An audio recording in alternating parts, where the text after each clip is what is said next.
সংঘর্ষ করে হত্যাকাণ্ড করে ক্ষমতা দখল করা যাবে না। শেখ পরিবারের দুর্যোগের ঘনঘটা।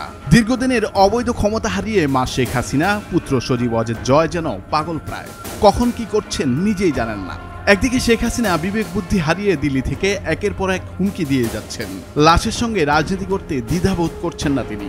অন্যদিকে ছেলে জয় গত 5 আগস্টের পর থেকেই ভুলভাল গুজব, বিভ্রান্তিমূলক পোস্ট দিয়ে নিজেকে হাস্যরসে পরিণত করছেন।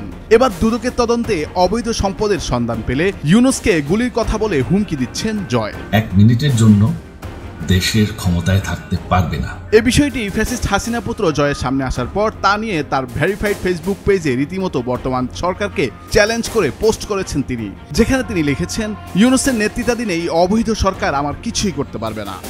বাংলাদেশ এর থেকে আর কোনোদিন ফিরে আসবে না।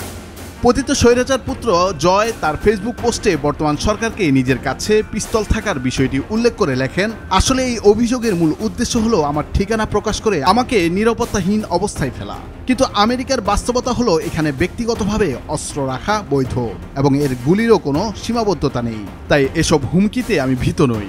আমি নিজেকে রক্ষা করতে সম্পূর্ণ প্রস্তুত ও সক্ষম। আরেকটা কথা, আমার বাড়ি নম্বর কিন্তু 32 নয়। ইউনূসের নেতৃত্বাধীন এই অবৈধ সরকার আমার কিছুই করতে পারবে না। দুদকের অনুসন্ধানে যুক্তরাষ্ট্রে খুনি হাসিনা পুত্র জয়ের 2টি নজরকাড়া বাড়ির সন্ধান মিলেছে বাংলাদেশের আয়কর নথিতে, যেগুলোর কোনো তথ্য নেই। এসব বিষয় নিশ্চিত হওয়ার পর বাড়ি দুটি জব্দ করার উদ্যোগ নেয় দুর্নীতি দমন কমিশন। দুদক বলছে, ভার্জিনিয়ার গ্রেট ফলসের পার্কার হাউস ড্রাইভের 10411 নম্বর এবং ফলস চার্চের বেলমানার কোর্টের 3847 নম্বর বাড়ির মালিক জয়। 2024 সালের 27 জুন এবং 2014 সালের 5 মে কেনা বাড়ি দুটির বাজার মূল্য 53 কোটি টাকার বেশি বলে মনে করে দুদক। দুদক আরও জানায়, জয়ের নামে যুক্তরাষ্ট্রে আরও 13টি বাড়ি এবং একটি শপিং মলের মালিকানার অভিযোগ রয়েছে, যেগুলো তদন্ত চলছে।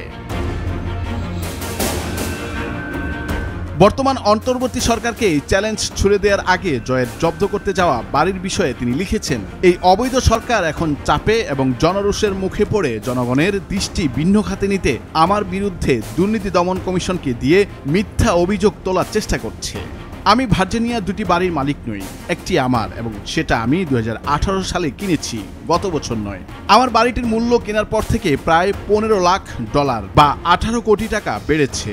আমি বর্তমান দামে এটি কিনিনি, অনেক কম দামে নিয়েছিলাম। দুদক যদি আমার সম্পত্তি বাজেয়াপ্ত করতে চায় তাহলে তাদের আমন্ত্রণ জানায়, এসে পারলে চেষ্টা করে দেখুক। আমার আইনজীবীরা যুক্তরাষ্ট্রে দুদকের মোমেনের বিরুদ্ধে মামলা করতে তৈরি হয়ে আছে। 1 মিনিটের জন্য দেশের ক্ষমতায় থাকতে পারবে না। নুরুল আফসার, বৈশাখী সংবাদ।